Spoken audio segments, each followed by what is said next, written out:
menjadi seorang koruptor sebagai pertanggungjawaban moral. Saya mau minta klarifikasi. ini tanggung jawab siapa? Bapak malu nggak sih? Apakah saya dengar permintaan maaf yang benar berarti orang-orang menjadi korban?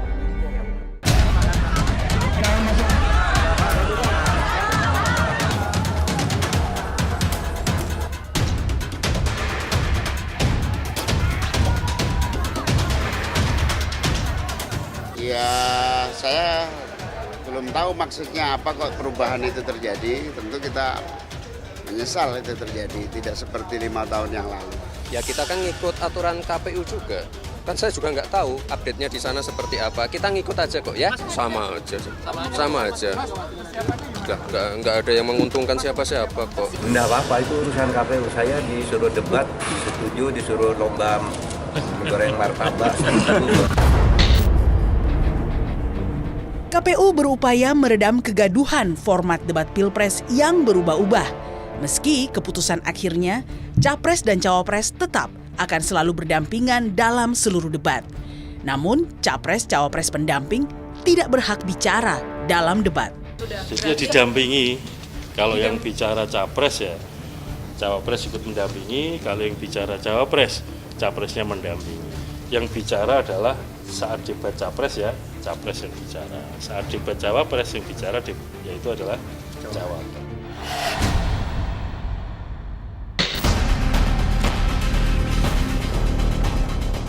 Kegaduhan ini bermula ketika Ketua KPU Hashim Asyari tiba-tiba melempar bola panas perubahan format debat Pilpres 2024 berbeda dengan Pilpres 2019.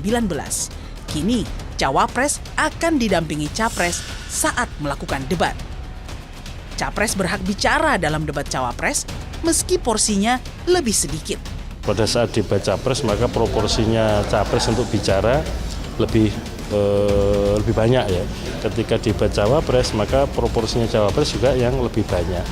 Mengapa dua-duanya harus hadir? Ini juga untuk menunjukkan kepada publik bahwa beliau berdua masing-masing pasangan calon kan teamwork.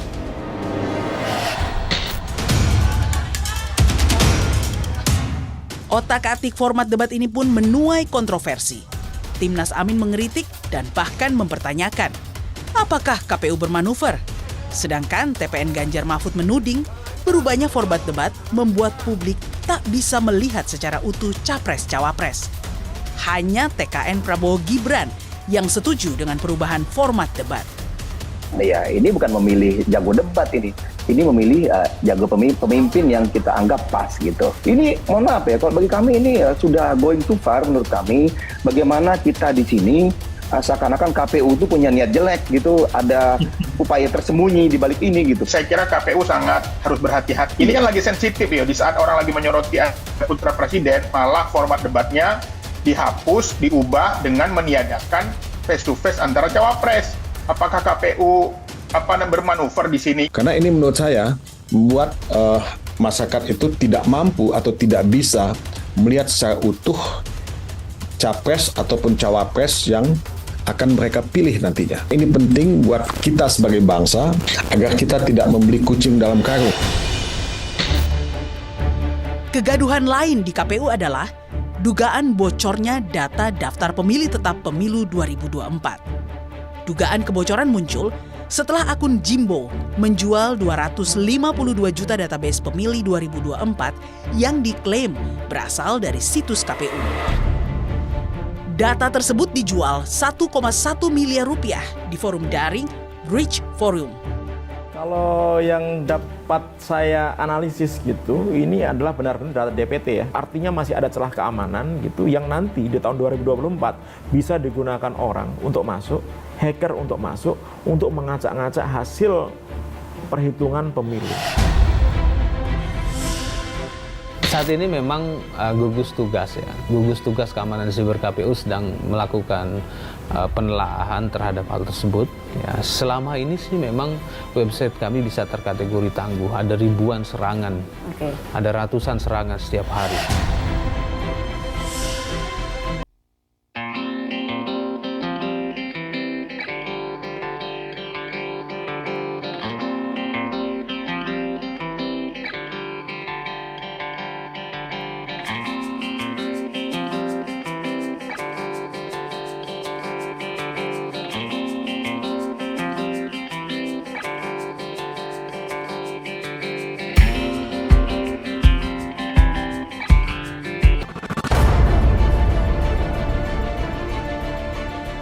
KPU harus segera keluar dari masalah yang tak henti menggoyang agar tak mengusik jalannya pesta demokrasi.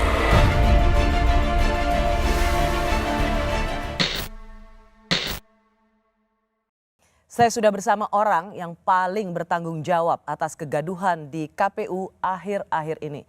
Ia adalah Ketua Komisi Pemilihan Umum Bapak Hashim Ashari. Pak Hashim, terima kasih di tengah waktu kesibukan menyempatkan waktu di Rosi. Terima kasih. Terima kasih, Rosi. Pak Hashim, KPU ini dalam beberapa bulan selalu mendapat sorotan karena dianggap kontroversi. Sampai hari-hari ini terakhir, mulai dari kontroversi soal respon masalah-masalah yang prinsip sampai masalah yang dianggap sepele yaitu debat capres. Pak Hashim, di bawah kepemimpinan Anda, sebenarnya Anda bisa nggak sih KPU ini memberikan satu jaminan bahwa KPU ini bisa kerja dengan benar? Saya sebagai Ketua KPU tidak bekerja sendiri. Kami satu tim, 7 orang anggota KPU dan juga dengan dukungan supporting staff, supporting system dari kesekjenan KPU. Tentu sudah menjadi komitmen kami sejak awal ketika diberikan amanah untuk memimpin penyelenggaraan pemilu 2024, kami bekerja semaksimal mungkin. Dan ukuran yang kami gunakan adalah yang paling penting, pegangan terhadap ketentuan yang diatur di Undang-Undang Pemilu. Itu pada prinsipnya yang kita upayakan. Ya. Maaf Pak Hashim, pertanyaan saya awal ini untuk sebenarnya bagian dari keraguan publik terhadap KPU. Nah, hal yang paling simpel saja soal debat. Dalam berkali-kali kita mendengar debat capres dari 2004 sampai 2024 itu nggak pernah sampai heboh soal debat capres gitu. Pertanyaan awal saya pada Anda soal debat ini. Memang KPU, terutama Ketua KPU ini sedang melindungi paslon tertentu ya? Saya bekerja dan KPU bekerja menurut undang-undang. Kalau kita baca undang-undang pemilu, rumusan yang digunakan kan debat pasangan calon. Dan kemudian di dalam penjelasannya, debat ini salah satu metode kampanye ya untuk pemilu presiden. Kemudian di dalam penjelasan ditentukan bahwa kesempatan untuk debat itu 5 kali. Betul. Dengan komposisi 3 kali debat calon presiden dan 2 kali debat calon wakil presiden. Iya. Dan kami memang mendesain itu, bisa dicek di peraturan KPU tentang penyelenggaraan kampanye. Dan kita tidak keluar dari yang ditentukan itu. Dan kalau kita cek misalkan perbandingannya dengan pemilu 2019, cawapres cuma tampil sekali dengan undang-undang yang sama. Dan kami mendesain debat cawapres 2 kali. Karena itu saya terus terang agak kaget ketika muncul media bahwa debat cawapres ditiadakan. Saya bilang, ini informasi dari mana? Padahal di internal KPU dan ketika rapat dengan tim pasangan calon 29 November yang lalu, situasinya ya memang bersepakat. Aturannya begini, debat capres kesempatannya 3 kali dan debat cawapres 2 kali. Nggak ada motif, nggak ada pikiran, nggak ada niat untuk menghapus debat cawapres. Justru kami ingin katakanlah ya mengembalikan porsi bahwa memang debat cawapres itu kesempatannya 2 kali. Ya. Pak Hashim, mungkin begini, kalau kita flashback itu ketika FGD pertama antara KPU dan masing-masing tim pasangan calon, Pak Hashim sebagai ketua KPU itu langsung bilang bahwa ya ini karena bagaimana paslon duit tunggal supaya mereka kompak. Itu ditangkap orang bahwa debat capres ini ya dua-duanya. Dan orang kan langsung berpikir ini ketua KPU ini lagi mau melindungi pasangan calon presiden dan wakil presiden, terutama ingin melindungi wakil presiden supaya tidak tampil debat sendirian gitu. Ini Anda harus klarifikasi. Memang Anda sedang melindungi calon wakil presiden Mas Gibran supaya tidak berhadapan dengan Caimin dan Pak Mahfud? Kepikiran aja enggak, apalagi punya niat ya. Dan yang ingin saya tanyakan, orang-orang dari tim pasangan calon yang ikut hadir dalam rapat, saya cek satu persatu media nggak ada yang bicara tentang itu. Ini karena ada yang menulis berita bahwa seolah-olah debat cawapres ditiadakan. Padahal yang kami maksud adalah yang namanya debat pasangan calon kan tampil berdua, pasangan calon. Bahwa kemudian saat debat capres yang bicara capres, kemudian debat cawapres yang bicara adalah cawapres. Harusnya itu clear dong. Nah, Dan pada saat itu 29 November belum ada keputusan atau kesimpulan apa-apa. Tapi yang ditulis oleh media itu menyebut bahwa KPU sudah menetapkan. Sehingga saya bilang, dari mana menetapkan? Oh, ini masih pertemuan pertama. Pada tanggal 29 November KPU masih memberi kesempatan kepada 3 pasangan calon, tim 3 pasangan calon yang hadir pada rapat itu. Kami mohon memberikan catatan, usulan tertulis supaya kemudian karena begini, rapat pertama ini kan tim yang hadir. Ya. Apa yang dijadikan pembicaraan di situ dikonsultasikan dengan pasangan calon dan juga dikonsultasikan dengan apa? Tim besarnya lah, tim Sebenarnya kampanye. ini kan terjadi dalam setiap 5 tahunan sekali. Betul, biasa dan nggak ada apa-apa sebetulnya. Karena ada yang menulis misleading kayak begitu dan kecenderungannya disinformasi ya. Kemudian saya sampaikan kepada teman-teman wartawan yang katakanlah yang hari-hari ngepost di KPU, ini gimana ceritanya kok Ya, bisa tapi ada yang nulis begitu. gini Pak, soal kenapa ini menjadi salah tangkap itu tidak lepas dari kontribusi Ketua KPU Pak Hasyim. Karena Betul. Pak Hasyim di FGD pertama itu Bapak langsung mengatakan supaya mereka tampil kompak calon presiden dan calon wakil presiden. Kan karena itu langsung ditangkap, tidak ada yang jadi kemudian menulisnya aneh-aneh karena Ketua KPU sendiri langsung menyebut bahwa mereka tampil berdua. Betul. Tapi kan tidak ada Secara terang benderang mengatakan tidak ada debat calon wakil presiden. Teman saya yang menyatakan bahwa tidak ada debat cawapres atau debat cawapres dihapus atau dihilangkan. Enggak ada. Saya enggak pernah menyatakan. Anda memang tidak mengatakan demikian, Betul. tapi Anda mengatakan supaya mereka tampil kompak berdua. Sebenarnya waktu itu Bapak memang mau mengubah format, tapi kemudian jadi rame atau Bapak salah feeding waktu itu? Yang saya bayangkan ya, karena memang ketentuan undang-undang debat pasangan calon, sehingga tampil pasangan calon. Bahwa kemudian proporsi bicaranya saat debat capres yang bicara capres, saat debat cawapres yang bicara cawapres ya. Dan itu pun tanggal 29 November masih pertemuan awal, pertemuan permulaan. Sehingga apa-apa yang jadi bahan diskusi di situ, kita minta untuk dibawa pulang dan dibicarakan dengan pasangan calon dan tim. Tim besarnya ya, tim kampanye besar. Bahkan kami minta tolong dibuat catatan tertulis supaya apa yang disampaikan itu katakanlah termemorikan atau ada catatannya supaya bisa terkonfirmasi benar nggak mengusulkan ini, benar nggak mengusulkan ini. Jadi di antara tim pasangan calon sepanjang yang saya ingat juga nggak ada yang kemudian mengusulkan nggak ada debat cawapres, itu nggak ada. Karena memang bertahun-tahun selalu ada setiap 5 tahunan sekali. Tapi gini, intinya kami di KPU justru menegaskan proporsinya debat cawapres 2 kali. Gitu. Setelah kita cek dari situasi yang lalu kan debat yang khusus cawapres cuma 1 kali. Jadi kalau misalnya disebut KPU mau mengubah format, sebetulnya dalam rangka untuk mengembalikan kepada ketentuan norma yang ada di perundang-undangan. Bahwa debatnya capres 3 kali, cawapres 2 kali. Jadi kepikiran saja tidak, apalagi berniat untuk katakanlah menghilangkan debat cawapres atau katakanlah menghindarkan seseorang untuk debat dengan orang yang lain, enggak ada. Pak Hasyim kalau gitu saya mau minta klarifikasi supaya clear nih. Jadi ini tinggal 5 hari lagi loh Pak. Ini kita bicara ini sekarang tanggal 7 Desember, 5 hari lagi 12 Desember itu debat cawapres pertama. Dalam 5 kali debat, jadi biar clear. Debat capres-cawapres yang sama-sama itu berapa kali? 5 kali debat semua pasangan calon hadir. Ya. Debat pertama debat capres itu yang punya kesempatan bicara capres. Hanya capres? Capres. Tampil untuk menjawab, merespon, dan memberikan paparan capres. Debat kedua cawapres yang bicara juga hanya cawapres. Hanya cawapres? Cawapres. Sendiri? Sendiri. Yang bicara ya, bahwa kemudian dia tampil berdua sambil berdiskusi kan urusan mereka. Nah ini kita supaya orang clear, itu nggak usah ditambah-tambahin. Orang tuh hanya ingin dengar di podium betul, itu yang debatnya siapa. Iya, kalau saya katakan debat capres ya kesempatan bicara capres. Ya. Debat kedua cawapres yang bicara cawapres. Debat ketiga jatahnya capres yang bicara capres. Yang debat antar capres.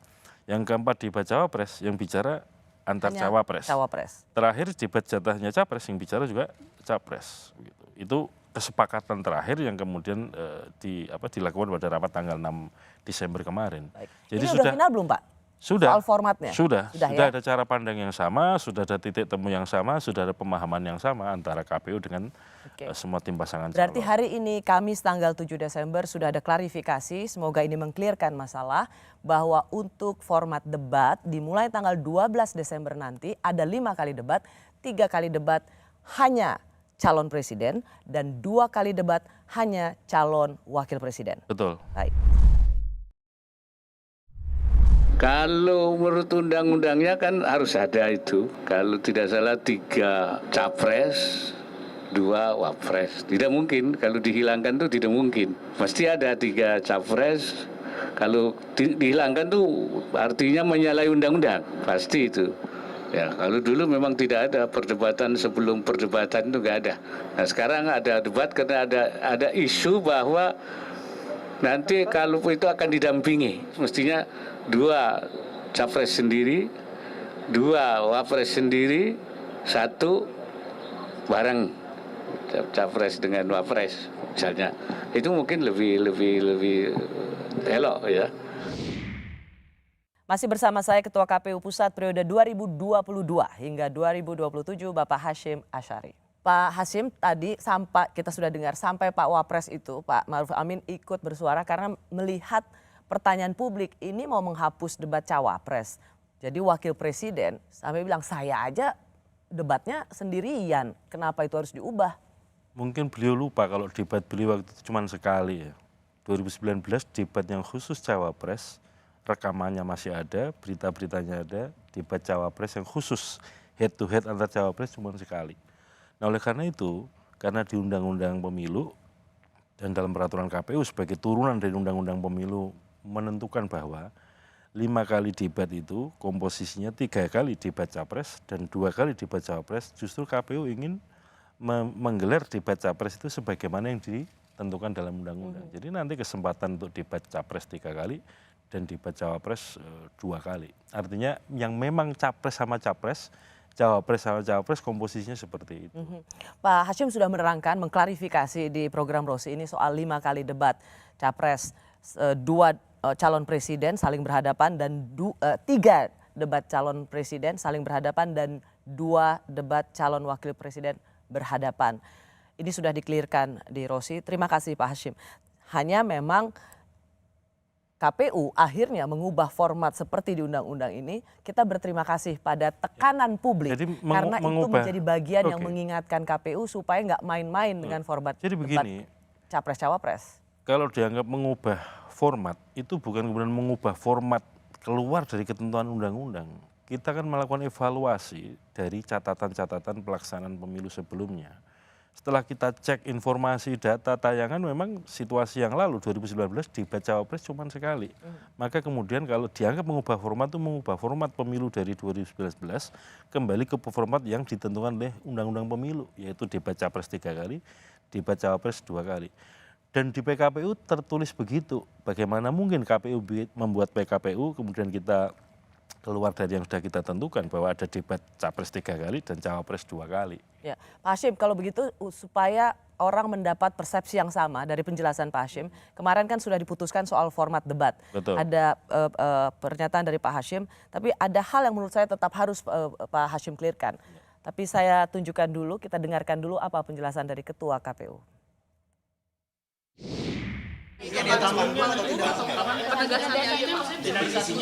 Dua-duanya dipanggang atau salah satu ada di... Yang namanya didampingin di sebelahnya kan.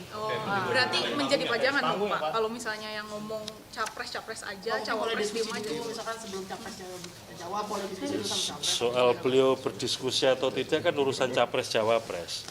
Yang bicara adalah saat debat capres ya, capres yang bicara. Saat debat cawapres yang bicara yaitu adalah cawapres. Berarti bisa saling bantu ya Pak nanti di atas podium. Silakan ditafsirkan sendiri, Mbak. Terima kasih. Nah, penjelasan Bapak kemarin ini juga bisa membuat orang menafsirkan macam-macam. Kan harusnya debat cawapres masih bisa dibantu dong sama-sama di podium. Kemudian jadi presiden capresnya pajangan. Itu sebenarnya Anda ngejawab ke wartawan kok juga kayak kemana-mana sih Pak Hasyim? Sebenarnya begini loh, urusan begitu kan tidak urusannya KPU ya. Urusan KPU itu memberikan porsi saatnya debat capres, capres yang bicara. Sudah saya tegaskan tadi. Ya. Saat debatnya cawapres, cawapres yang bicara. Kemudian dia ngomong, Kalau begitu yang lain nggak bicara, cuman pajangan. Masa saya mau komentari urusan beginian? Saya skip, saya nggak komentar itu. Tapi begitu ditanya misalkan, kalau begitu boleh diskusi di antara mereka. Itu urusan beliau, pasangan calon. KPU nggak ngurusi itu. Tetapi intinya yang katakanlah kesempatan untuk bicara kepada publik untuk merespon pertanyaan atau merespon isu tema yang diperdebatkan, ya kesempatannya kalau debat capres. Kalau saatnya cawapres. Poinnya di situ sebetulnya. Saya tidak. Seharusnya ini tidak menjadi polemik yang luar biasa berhari-hari, berminggu-minggu seolah-olah KPU kemudian melindungi paslon tertentu atau kemudian ingin membuat satu modifikasi dari format debat. Karena tadi Pak Hashim mengatakan ya memang paslon, tapi kan yang ingin didengar publik sebenarnya ada debat calon presiden dan ada debat calon wakil presiden. Loud and clear harusnya itu bisa dijelaskan dari awal. Sebetulnya sudah menjelaskan, tetapi sekali lagi ketika pertemuan tanggal 29 November itu kan belum sampai pada titik temu keputusan tertentu. Karena diskusi itu diskusi awal yang kemudian dalam diskusi kan pasti ada dinamika antar pasangan calon dan juga dengan antar tim pasangan calon dengan KPU. Dan ini juga kami minta ini pembicaraan di sini dibawa pulang, dibicarakan dengan pasangan calon dan juga dibicarakan tim besarnya supaya apa? Kemudian cara pandang yang relatif sama ketika nanti pertemuan berikutnya dibahas. Dan sebelum pertemuan berikutnya kan sudah ada catatan tertulis dari masing-masing pasangan calon. Kalau saya secara pribadi begini ya, kalau ada orang mengatakan bahwa ini nggak seperti pemilu-pemilu sebelumnya, urusan debat capres saja diperdebatkan. Ya kok jadi kayak begini? Kalau saya mengambil hikmahnya, justru sekarang orang menjadi aware, menjadi perhatian terhadap masing-masing tahapan pemilu, termasuk ketika mau debat. Dan ya hikmah itu kalau bahasa Inggrisnya kan blessing in disguise ya. Lalu kita bisa tahu publik arahnya seperti ini. Publik ingin menjaga KPU itu bekerja on the track sesuai dengan peraturan perundang-undangan. Bahwa kemudian ada diskusi, kalau saya bersyukur orang memperdebatkan ini panjang lebar. Ya, tapi hati-hati Pak Ketua, hati-hati. Karena jangan sampai alert atau ramainya atau ingatan publik tentang mengingatkan KPU oleh publik ini jangan sampai membuka ruang orang distrust pada KPU. Jangan sampai kemudian hanya gara-gara ada hal yang prinsip yang nanti saya ingin tanyakan soal data kebocoran dan lain sebagainya, soal debat yang bisa dibilang sangat simpel dari seluruh pekerjaan kompleks KPU aja, seolah-olah KPU ini nggak kerja profesional. Intinya maksud saya betul boleh menjadi perhatian publik, tapi jangan sampai membuka ruang KPU melahirkan ketidakpercayaan publik pada lembaga yang harus menjadi wasit di pemilu ini. Nah Pak, saya mau tanya lagi, akhirnya kita bisa mendapat jawaban clear, tidak lagi diperdebatkan soal debat capres dan cawapres. Pak, ada kemudian pertanyaan, karena ada keinginan dari paslon, tidak usah ada saling menyanggah.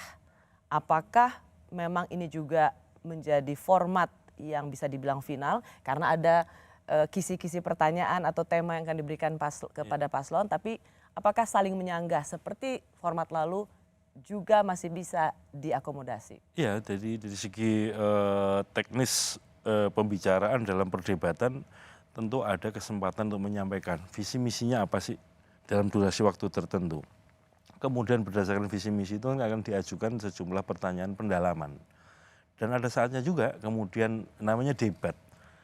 Pasangan calon yang lain, apakah calon presiden, calon wakil presiden dikasih kesempatan untuk memberikan tanggapan terhadap standing positionnya. Katakanlah si A menyatakan begini, si B dan si C diberi kesempatan untuk menanggapi itu. Karena apa? Ini kan dalam rangka untuk menegaskan kepada pemilih bahwa sikap atau posisi kami dalam isu ini, tema ini, topik ini posisi kami. Itu penting supaya kemudian sekali lagi ya, yang namanya kampanye itu kan sebetulnya salah satu cara peserta pemilu untuk meyakinkan pemilih untuk memilih dirinya. Nah kesempatan seperti ini harus digunakan dan memang KPU memberikan kesempatan itu.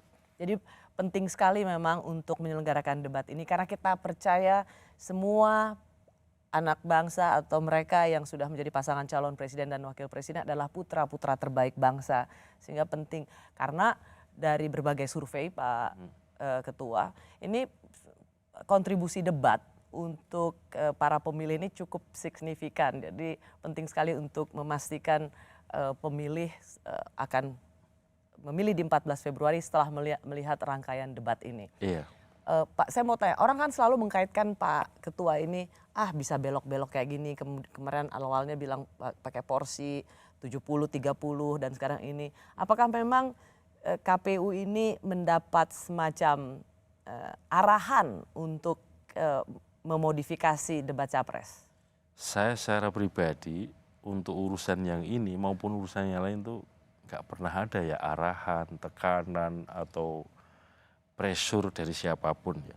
Bahwa KPU sebagai penyelenggara pemilu selalu di tengah-tengah posisinya. Karena ini kan orang berkompetisi, partai, calon berkompetisi. Sering saya bilang, definisi tentang pemilu itu adalah arena konflik yang dianggap sah dan legal untuk meraih kekuasaan atau mempertahankan kekuasaan. Maka dalam posisi ini kan sebenarnya KPU berada di tengah-tengah supaya kemudian seperti kata Pak Rosi tadi, jangan sampai KPU menjadi faktor pemicu konflik. Ya. Menjaga ini bukan pekerjaan mudah. Pekerjaan teknikalitas dan manajemen pemilu itu satu hal yang berat. Tetapi yang lebih berat lagi itu menjaga posisi KPU supaya kemudian tidak dipersepsikan berada di salah satu pihak atau menguntungkan pihak lain atau merugikan pihak lain. Ini Pak Hashim yang paling aware berat. ya, saat ini juga sudah mulai ada persepsi itu.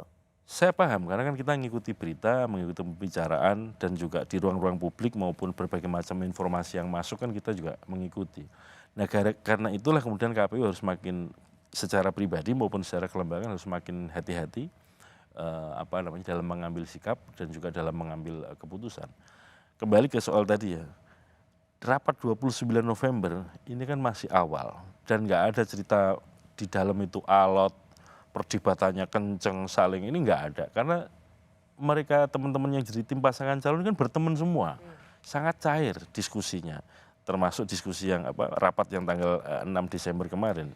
Masalahnya masing-masing punya notulensi. Betul. Nah, yang saya lihat KPU tidak maju untuk berbicara, menengahi atau menyelesaikan kegaduhan ini karena KPU sendiri seperti tidak punya notulensi rapat Ada yang bisa diterima. Nah, kenapa tidak dari awal langsung mengatakan sebentar masih akan tetap dibahas sehingga nggak menjadi polemik seolah-olah kemudian KPU ini sedang bermanuver. Sebenarnya sudah saya sampaikan ya, persoalan ditulis atau tidak tulis kan bukan urusan saya ya, tapi kan sudah saya sampaikan bahwa KPU belum mengambil keputusan apapun, KPU belum menetapkan apapun. Tapi yang jadi problem ketika sudah ditulis KPU sudah menetapkan, KPU sudah memutuskan. Ini kan masih sangat cair ketika pertemuan pertama. Kami KPU juga menyampaikan pandangan bahwa debat itu begini, formatnya menurut undang-undang dan seterusnya. Silahkan diskusi di sini dan kemudian nanti dimatangkan lagi dengan menyampaikan usulan tertulis. Itu untuk jadi bahan rapat berikutnya yang kita selenggarakan tanggal 6 Desember kemarin. Ya. Alhamdulillah kemarin kan kemudian ada titik temu antara KPU dengan pasangan calon untuk format debat dan seterusnya. Catatan saya dan saya rasa banyak yang juga ikut mengamati ini, Pak Hashim, ini seharusnya debat ini nggak dibahas berlarut-larut sampai tinggal 5 hari loh. Dari hari ini kita bicara sampai hari Selasa depan 5 hari ini sebenarnya agak beresiko. Tapi kita sudah menyudahi soal debat ini, 3 calon presiden dan 2 calon wakil presiden. Terima kasih untuk mengklarifikasi soal debat ini, Drosi. Selanjutnya lagi-lagi ada isu yang menyerang KPU atau kontroversi KPU karena apa? Ini tentang data pemilih yang bocor. Apakah ini bisa menimbulkan potensi kecurangan pemilu? Kertas lagi, 204 juta data pemilih tetap pemilu 2024 bocor. Peretas yang bernama Jimbro mengaku berhasil melakukan peretasan ke KPU dan memberikan sampel 500.000 sampel data begitu yang setelah kita verifikasi ternyata valid. Data yang bocor ini ketika disalahgunakan bisa digunakan untuk black campaigns, negatif campaigns, bisa dijadikan untuk sumber data pengiriman private campaigns. Bersama saya Ketua KPU Pusat Hashim Asyari. Pak Hashim, 2004 juta data pemilih itu bocor. KPU harus bertanggung jawab dong. Iya, pertama kali kami mendapatkan informasi itu melalui media ya. Dan kemudian kami karena sejak awal ada tim yang dibentuk kerjasama KPU dengan beberapa lembaga, dengan Kementerian Kominfo, BSSN, kemudian Cybercrime Mabes Polri dan juga BIN yang khusus tugasnya untuk katakanlah membantu KPU memberikan support untuk urusan perlindungan data, kemudian sistem IT KPU. Sehingga begitu ada informasi itu, kemudian kami segera melakukan koordinasi dengan lembaga-lembaga yang secara kelembagaan memang tugas fungsinya itu. Pak, tapi kami menangkap respons KPU ini sangat lambat, sama sekali tidak menjawab ketakutan publik. 204 juta data pemilu bocor ini nggak main-main loh, Pak Hasyim. Betul, KPU harus hati-hati. Maksud saya hati-hati begini, karena yang punya tugas fungsi, punya keahlian secara kelembagaan, lembaga-lembaga yang saya sebutkan tadi, kemudian kami minta tolong untuk memastikan, untuk menelusuri situasinya sesungguhnya seperti apa. Kalau sudah ketahuan situasinya, kemudian kami minta rekomendasi apa yang harus dilakukan oleh KPU. Nah ini dalam pekan ini hasil yang dilakukan oleh lembaga-lembaga tadi sudah diterima oleh KPU dan nanti dalam waktu dekat kita bahas untuk mengambil keputusan tentang bagaimana menyikapi ini. Itu satu hal ya. Dalam kurun waktu masa setahun ini udah 2 kali ada Bjork. 2022 ada Bjorka, kemudian ada Jumbo ini nggak main-main Pak. Dan kalau tadi misalnya komisioner KPU masih mempertanyakan apakah betul ini dari situs KPU, data yang keluar ini itu sama persis, nama, nik, paspor, daerah, tempat TPS. Ya iya, ini data pemilih Pak, jadi tidak bisa lagi dipertanyakan dan ini data pemilih KPU pusat. Dalam waktu dekat ini, di pekan ini kita mengambil keputusan tentang setelah mengetahui situasi yang sesungguhnya seperti apa, penyebabnya apa dan seterusnya, lalu apa sikap KPU terhadap ini. Ini yang paling penting ini. Kalau gitu apa? Apa penyebabnya dan bagaimana penyelesaian KPU soal ini? Apakah sudah ada di tangan Pak Ketua saat ini? Data atau informasi sudah, cuman kan kita harus bahas dulu untuk membuat langkah menghadapi situasi yang sudah ditemukan ini. Saya belum bisa mengatakan sekarang ya, karena nanti begitu memastikan itu, apa langkahnya kan ada ketentuan perundang-undangan dan segala macam supaya kami ketika melangkah itu tidak salah langkah, itu yang paling penting. Ya, tapi ini membuka ruang sekali lagi bahwa data pemilih yang ada di server KPU itu dengan mudah diambil dan ini memiliki potensi membuat hasil pemilu curang atau tidak sesuai hasil perhitungan rekapitulasi manual di lapangan. Jadi kalau soal data pemilih ya, di Undang-Undang Pemilu itu ditentukan bahwa ketika KPU Kabupaten Kota menetapkan daftar pemilih sementara, itu ada kewajiban KPU menyampaikan data ini kepada berbagai macam pihak, di antaranya peserta pemilu ya. Jadi semua peserta pemilu di semua tingkatan kabupaten kota diberikan ini. Ketika kemudian rekap di KPU provinsi juga diberikan atau disampaikan data ini kepada peserta pemilu. Dan ketika rekap nasional, data ini juga disampaikan kepada peserta pemilu. Demikian juga ketika sudah penetapan daftar pemilih tetap. Itu ada juga kewajiban KPU menyampaikan ini. Sehingga dengan begitu, sesungguhnya yang pegang data ini itu banyak pihak. Dan bisa dijadikan alat kontrol tentang kalau misalkan banyak pihak siapa yang memilih data, yang memiliki data yang memegang data ini, semua partai politik peserta pemilu pegang data ini. Bawaslu juga pegang data ini. Ya, tetapi apa yang keluar atau bocor ini adalah yang sangat lengkap.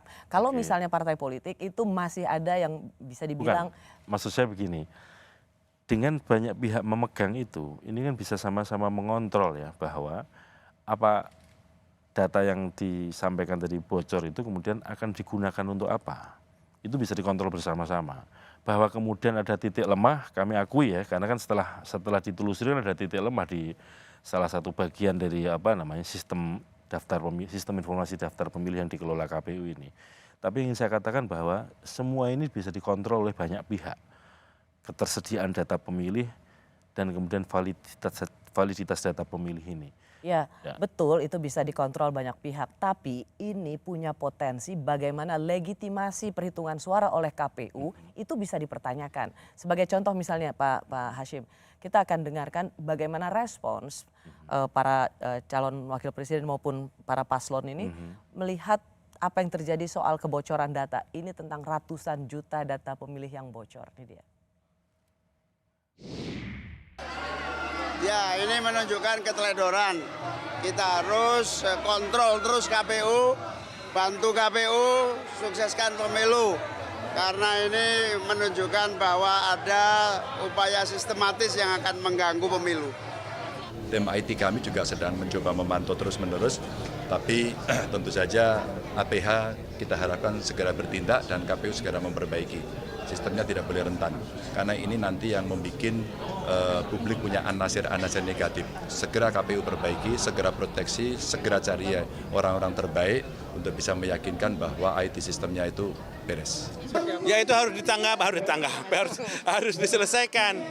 Karena kebocoran data itu adalah data pribadi kita, data pribadi gue, data pribadi ente semuanya, masa di blow up ke orang lain yang nggak punya kepentingan. Jadi itu harus diatasi dan harus dicari penyebabnya.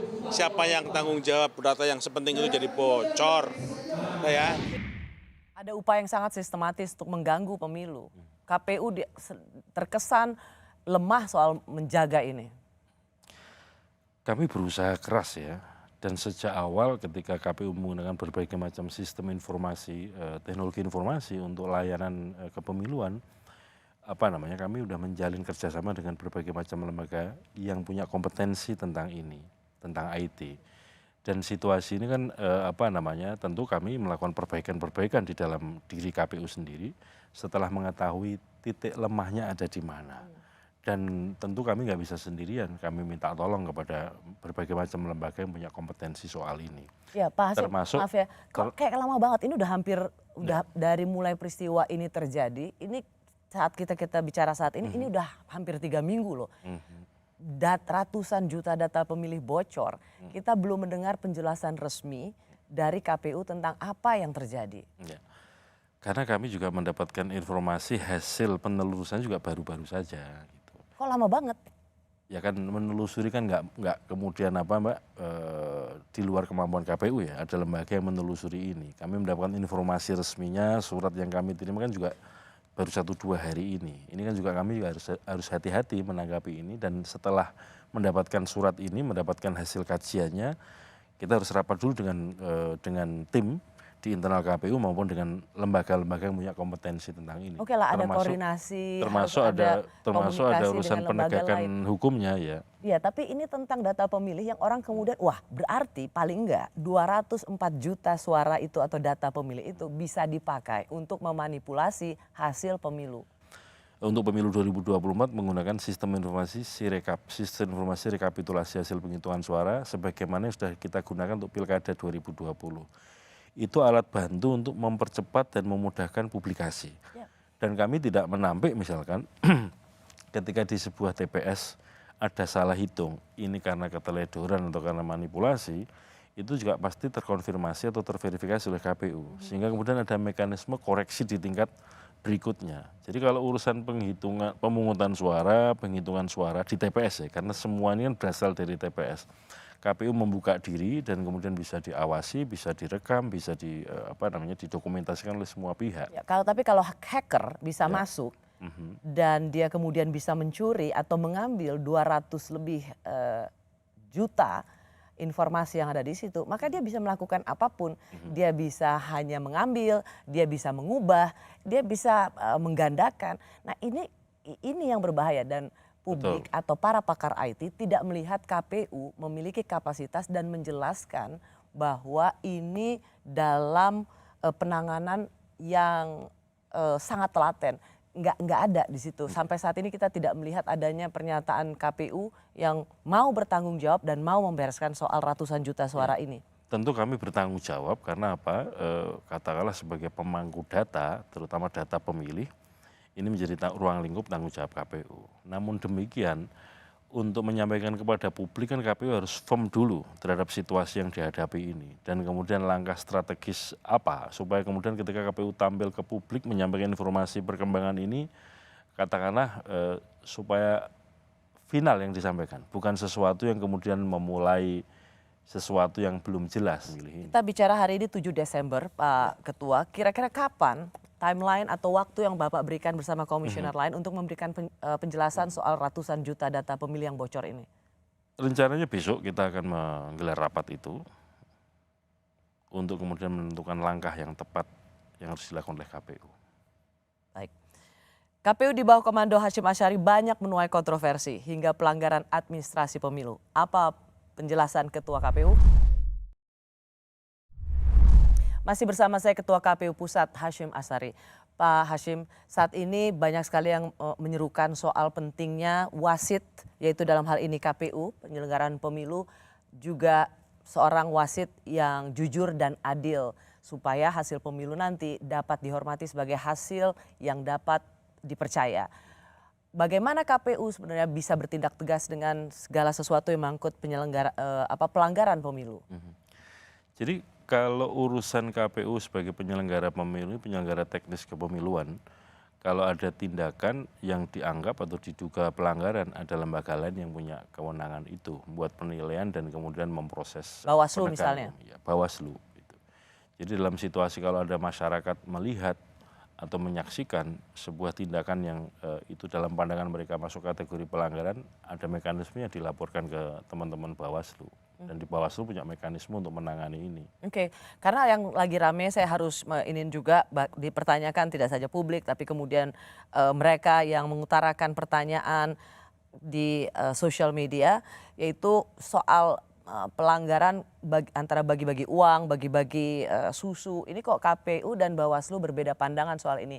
Kita dengarkan seperti apa perbedaannya. Silahkan teruslah masa kampanye, tapi CFD tidak digunakan untuk kegiatan politik. Kami mengingatkan pada saat itu. Dan kalau ada temuan, silakan kami pasti akan koordinasi dengan, kami akan lakukan supervisi kepada teman-teman DKI.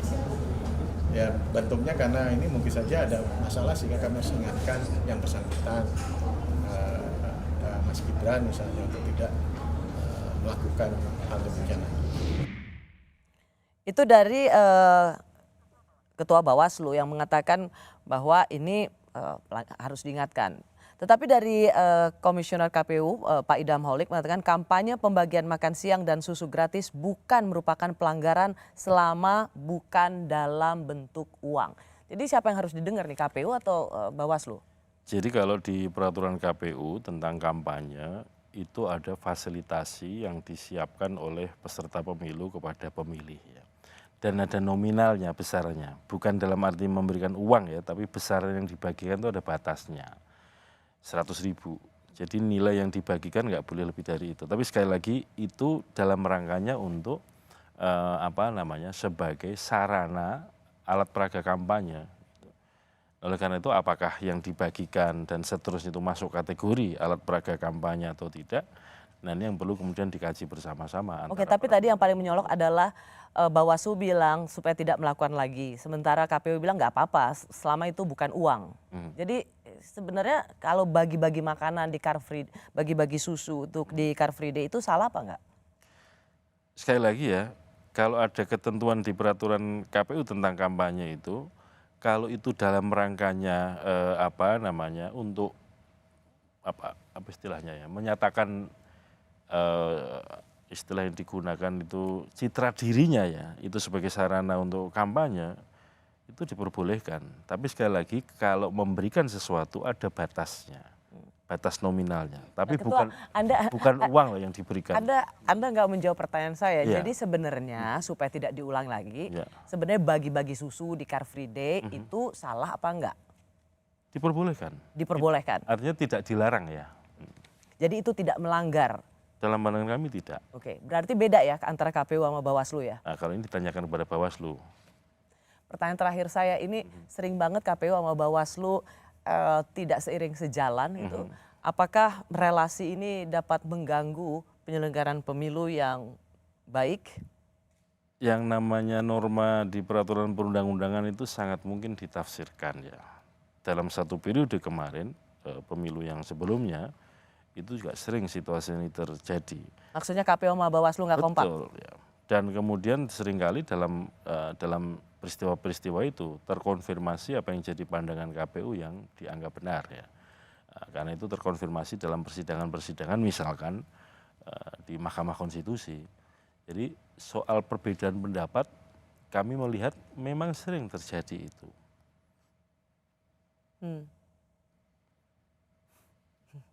Karena masing-masing punya pandangan ya. Tapi kalau KPU sudah kalau misalnya punya pandangan dan kemudian itu dituangkan dalam kebijakan tertulis misalkan PKPU, itu juga ada ketentuannya di Undang-Undang Pemilu. Ya.